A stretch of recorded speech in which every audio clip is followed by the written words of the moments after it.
I do not like wrestlers caught. I know, what a baby. That's fair, I am. Just some of the stories we hear from this old school wrestling process sound like it weighed heavy on some talent, and nobody wants that. The industry alone is hard enough. If you don't know, it was essentially a system set up by the talent to keep things on the up and up. But was that always the intent? Well, you can decide for yourself, my friends, because I am Simon Miller, and here are some tales from the road and wrestlers caught. Please also subscribe. Number 25, Muhammad Assan does his job. So we do have to talk about this every time we focus on Muhammad Assan, but the character was crazy controversial. Wasn't at first, as it was meant to shine a light onto racial issues at the time, but as ever, wrestling picked stereotyping after a while and it basically became offensive. It certainly wasn't entertaining. We go to a January 2005 Raw here though, as Assan was summoned to Wrestlers Court, and why? Because apparently during a match with Sergeant Slaughter, he hadn't sold enough for the legend. Now this was tough because the real-life Mark Kapani had been told to whoop this guy's ass in 3 minutes and just get yourself over, pal. So really, even though he won, he was never going to be able to win.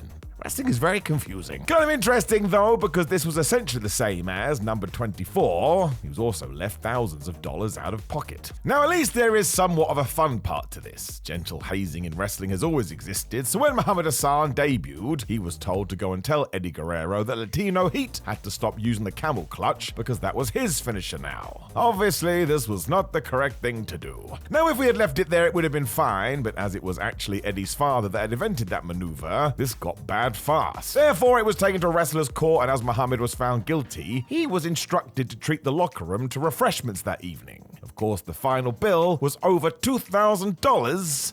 I don't know, man, that doesn't feel very cool. Assan himself has always said he thinks this was down to the big push he was getting as well, and basically that the rest of the talent didn't like that, so what can we do to cause a fuss? I mean, we weren't backstage, so we will never know, but you can hear Muhammad Assan talk about this, and he does not seem best pleased. Number 23, Teddy Long sells Viagra. So this is a recent story, and yes, you heard that right. A few wrestlers have talked about this, including the living legend that is Pete Gas, and how Teddy Long, to increase his revenue, would sell Viagra to the talent. I mean, why not, I suppose? If you want an erection, go and see Ted. Well, apparently this was the incorrect thing to do because he was summoned to the court. There's actually two parts to this, because you also had to hire a lawyer to defend you. That is totally crazy. To try and inject some humor into the situation, Long chose Mae Young. Can you believe it? It worked. Mae started to refer to the pills as Niagara pills, and for some reason that was funny. Alrighty then. It was still deemed to be that Teddy Long was found to have wronged the business, and his punishment was to buy chicken and beer for his colleagues. Now, to be fair to Teddy Long, he has always said he felt these interactions actually strengthened the bond of the locker room. So there are two sides to every story. Always remember to make up your own mind, and that if somehow you do fall into a time machine and go back to the mid-2010s, you do not want your penis to get hard because Teddy Long will get in trouble. It's a very weird way to put it, but it's also kind of true. Number 22, Edge and Christian win back the locker room. This is how on ice you were during the Attitude Era. Edge and Christian enjoyed working with writer Brian Gewirtz, so they bought him a comic book. I believe they call this friendship. Well, somebody else saw this, likely Bob Holly, and felt like it was actually the team trying to curry favor, so yep, they got summoned to the court. Now, Gewirtz has talked about this in his book, and the whole experience sounded horrible for him, because he basically got bullied. Or I suppose because Edge and Christian were wrestlers, they were able to take a different approach. Adam Copeland also jotted this down in his own autobiography, and yeah, the duo made a how-to book beforehand entitled How to Kiss Ass and Get to the Top. That worked. Apparently the atmosphere in the room changed instantly. Triple H's even gone on record to say it was the best defense he ever did see, and there was more to this. E&C also left a bottle of Jack Daniels in the Undertaker's locker room. Because he was mostly the judge and jury with these things, everything turned out to be alright, unless your name was Brian Gewirtz. Number 21, Al Snow and Mick Foley go for a ride. Bob Holly was super mad when Al Snow and Mick Foley didn't pick him up from the airport. And I can understand that. If your ride doesn't come, what are you meant to do? Turned out it was miscommunication, but Holly wasn't somebody to mess around with, and Road Warrior Hawk felt the same. And that feels completely random, but it is said that he went and took this to The Undertaker. I don't think Foley could be bothered with any of this, so before the big day, he paid Bob's entire travel bill, including his food. Cost Mick around about $500, and you can go read his book. Not sure he was entirely thrilled about this, but sometimes you do have to play the game.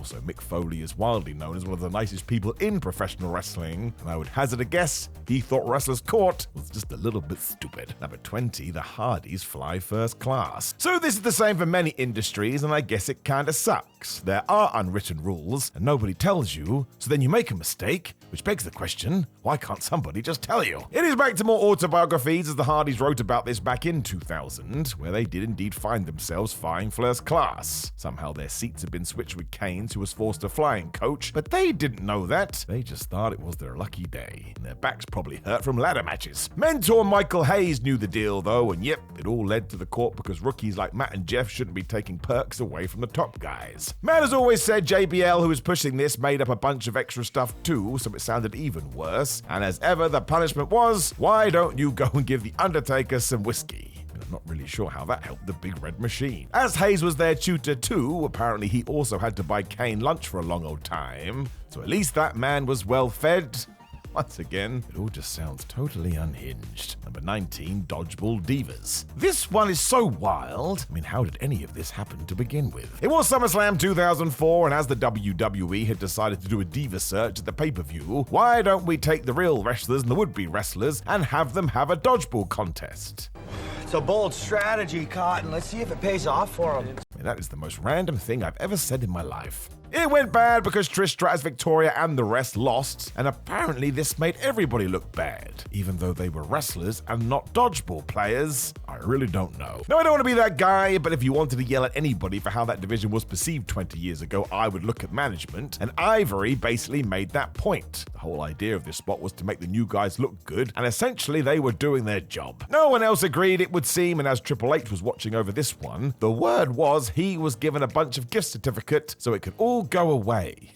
It's just so weird. Ivory also talked about this long after the fact too, and to sum it up in a single sentence, she thought the entire thing was utterly ridiculous. Number 18, CM Punk says Wrestler's Court is stupid. So this actually goes back to CM Punk's days in AEW after he had been watching some Barry Windham matches. He thought maybe wearing some cowboy chaps would be a good idea, so asked Hangman Page if he'd be cool with that over the internet. And yes, this was pre the insanity.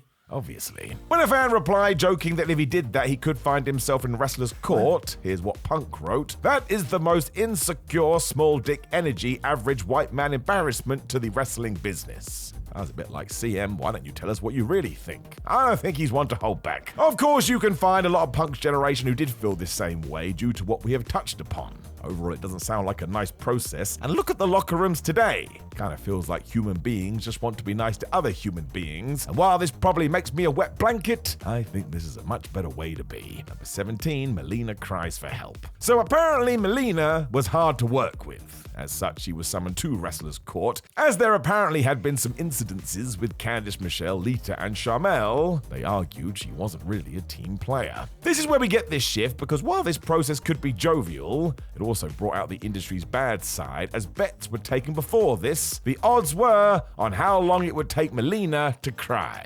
Yeah, look, seriously, don't do that. Melina has also described this whole thing as emotionally draining, as it was when, number 16, she and Charmeal came to blows. Well, almost anyway. There was a lot of tension between these two in the mid-2000s. We go to referee Nick Patrick for this one, and how Charmeal felt she had a significant grievance against Melina that did almost end with a punch-up. Everybody, including The Undertaker, had to step in here, and the problem seems to come from the fact there was some sort of relationship with Melina and Batista, who actively fell out with Booker T, who was married to Charmeal.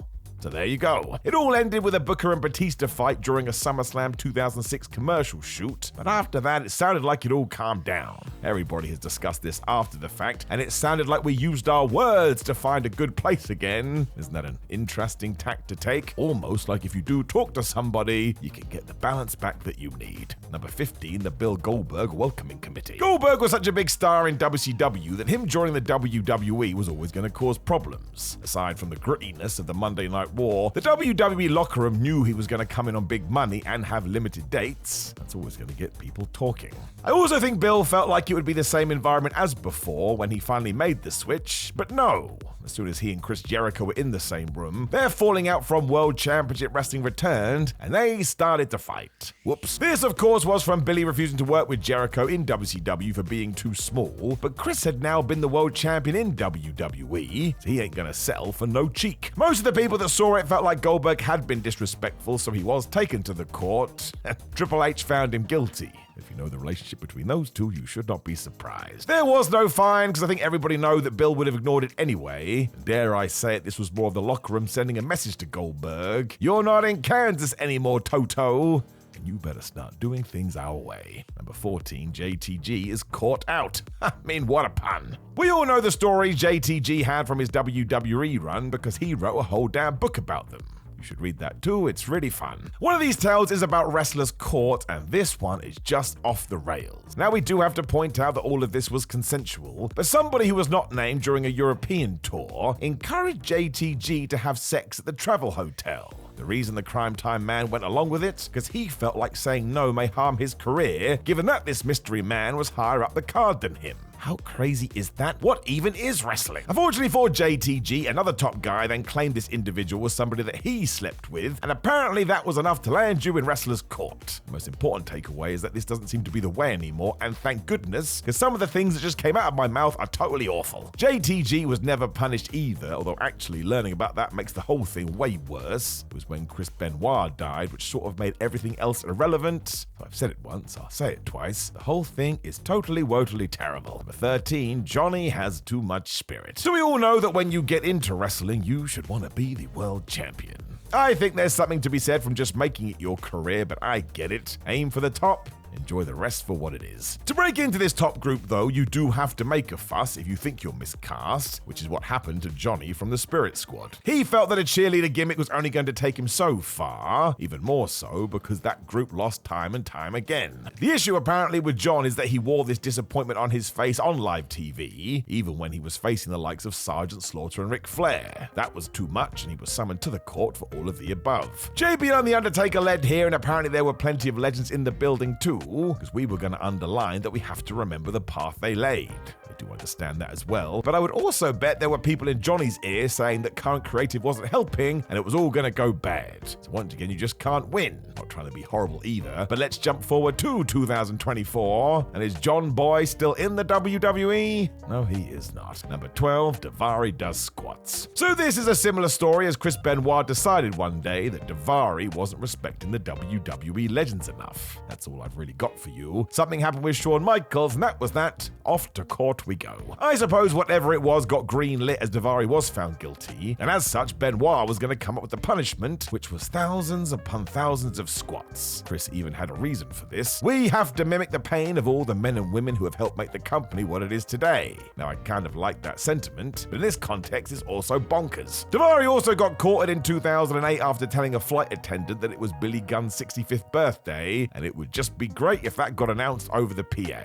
Now, that one is quite funny. Dvari had to pay booze to make up for his crimes. Number 11, Raven is big time. Given that Scott Levy always seemed to be super smart to backstage politics, it's kind of weird he found himself dragged into the court after he returned to the WWE in the year 2000. He had totally reinvented himself since his 1994 run and made a name for himself in WCW, which sort of led others to believe that Raven was a little bit full of himself. Best friend Tommy Dreamer was quoted as saying he came up as aloof, which, let's be honest, is probably just Scott Levy. He's always had that way about him. Of course, backstage etiquette is so important, and therefore he did get heat with the boys, as they say. And man, this was bizarre. The Undertaker decided to learn from this. Raven would be banned from speaking in the locker room for 2 months. I mean, how does that help anything? So yes, I would probably say this was just basic bullying. I mean, the road is hard enough without being quite literally silenced. Number 10, Palmer Cannon almost fired back. Do you remember when Palmer Cannon was the network representative in 2005? Of course you don't. It sucked and it was a stupid idea. It didn't last long because we gave nothing any time back then, but even Palmer found himself in wrestler's court. The reasons were as balmy as ever, but things do get serious here, because Cannon felt so abused by the locker room, not only did he quit during a European tour, but apparently almost came to blows with JBL. No matter what was happening, if a guy feels that way, we just need to back off a little bit. This was April 2006, and it did make a lot of news, and look, WWE tried to bring back Cannon afterwards, and he said no, he didn't want to deal with the nonsense anymore. So there must have been something to this. We can all understand a human blowing their top, but to stay that way a few weeks later, I think all that we can say is this old school hazing was not that cool. Number 9, don't get choked out. So that is an interesting one, because we're essentially saying you can get in trouble because somebody else strangled you. Not so sure you can do much about that. What the hell would the cops say? We do go back to Matt Hardy though, and yes, during a post-show party, he and Eve Torres were said to have engaged in some play fighting when Eve accidentally suffered a black eye. Not one to take such things lightly, Torres used her very real fighting background to choke Hardy out. That's just crazy. The issue, however, was archaic viewpoints in 2008 because, yeah, the men's locker room decided that a woman couldn't possibly do this to a man, and therefore Matthew had brought shame to the business. Thankfully, there was a bigger part to this, which was to advise wrestlers you shouldn't be doing this in public. All things considered, this trial seems more lighthearted than most. Matt even agreed that at the very least he should apologize, so he did.